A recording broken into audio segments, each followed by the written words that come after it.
Hello बच्चों, let's read this question. The question says choose the correct option about the diplontic life cycle. अब हमारे पास यहाँ पे diplontic life cycles के regarding कुछ स्टेटमेंट्स दे रखे हैं, हमें उनमें से करेक्ट ऑप्शंस को चूज करना है. तो स्टेटमेंट्स क्या है? It occurs in seed bearing plants like gymnosperms and angiosperms. The B है इसमें the diploid sporophyte is dominant. Photosynthetic independent phase of plant है.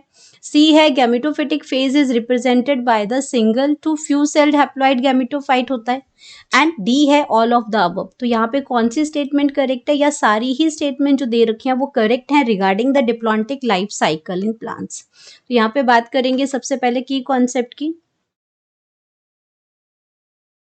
कॉन्सेप्ट की अगर हम बात करते हैं तो की कॉन्सेप्ट यहाँ पे हमारा आ जाएगा diplontic life cycle. Diplontic life cycle आ जाएगा. अब डिप्लॉन्टिक लाइफ साइकिल के अंदर अगर हम बात करते हैं तो डिप्लॉन्टिक लाइफ साइकिल के अंदर जो डोमिनेटिंग जो फेज आती है, अगर हम बात करते हैं हमारी डोमिनेंट फेज की बात करते हैं, फोटोसिंथेटिक जो फेज है डोमिनेंट है, फोटोसिंथेटिक है, या फिर हम बात करते हैं जो फ्री लिविंग है फोटोसिंथेटिक है, या इंडिपेंडेंट अगर हम फेज की बात करते हैं जो डिपेंडेंट नहीं होता है किसी पे, इंडिपेंडेंट फेज जो डिपेंडेंट नहीं है, वो आपकी डिप्लॉन्टिंग में वो आपका क्या हो जाता है? स्पोरोफाइट होती है. इसमें स्पोरोफाइट होती है. एंड स्पोरोफाइट आपका जो फेज है वो क्या होती है? डिप्लॉयड होती है. इसीलिए हम इसको क्या कहते हैं? डिप्लॉन्टिक लाइफ साइकिल कहते हैं. इसमें 2 सेट्स ऑफ क्रोमोसोम्स होते हैं इसके अंदर. तो ये बात तो होगी. अगर इसमें डिप्लॉन्टिंग लाइफ साइकिल में अगर आपका स्पोरोफाइट मेन प्लांट बॉडी है तो आपका क्या हो जाएगा? जो गैमेटोफाइट है, जो आपका क्या हो जाएगा? जो गैमेटोफाइट है वो आपका क्या होगा? रिड्यूस हो जाएगा. वो आपका फ्यू सेल्ड हैप्लॉइड हो जाएगा. वो आपका क्या हो जाएगा? जो गैमेटोफाइट है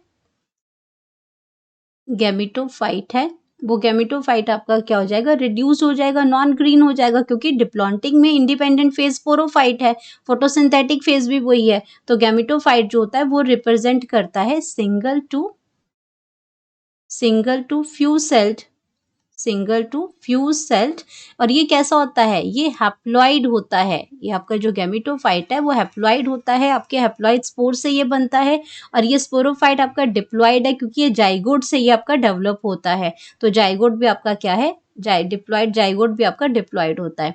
तो अब यहाँ पे बात करते हैं अपने ऑप्शंस की. तो ये आपका जो स्पेशली डिप्लॉन्टिक जो लाइफ साइकिल है ये आपके कहाँ प्रेजेंट होती है?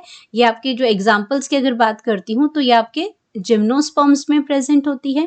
जो प्लांट ग्रुप है हमारे जिम्नोस्पर्म्स में प्रेजेंट होती है. एंड एंजियोस्पर्म्स में प्रेजेंट होती है. एंजियोस्पर्म्स जो आपके फ्लावरिंग प्लांट्स हैं, और जिम्नोस्पर्म जो आपके इसमें इसमें आपके जो नेक्ड सीड जो प्रेजेंट होते हैं जिम्नोस्पर्म्स में, ये वहां पे प्रेजेंट होती है डिप्लॉन्टिक लाइफ साइकिल जो फॉलो होती है. तो अब अगर ऑप्शन की बात करते हैं तो it occurs in seed bearing plants. Seed bearing plant आपके जिम्नोस्पर्म्स हैं, चाहे उसमें आपके नेक्ड सीड्स प्रेजेंट होते हैं जिम्नोस्पर्म्स में, लेकिन सीड्स तो हैं, तो वहां पे आपकी ये डिप्लॉन्टिक लाइफ साइकिल प्रेजेंट होती है. और एंजियोस्पर्म्स में ये ऑप्शन बिल्कुल ठीक है. डिप्लॉइड स्पोरोफाइट ही क्या होता है? डोमिनेंट होता है, फोटोसिंथेटिक होता है और इंडिपेंडेंट होता है. उसकी डिपेंडेंसी गैमेटोफाइट पे नहीं होती है. तो ये ऑप्शन भी बिल्कुल सही है. देन बात करते हैं gametophytic phase is represented by single to few celled haploid gametophyte.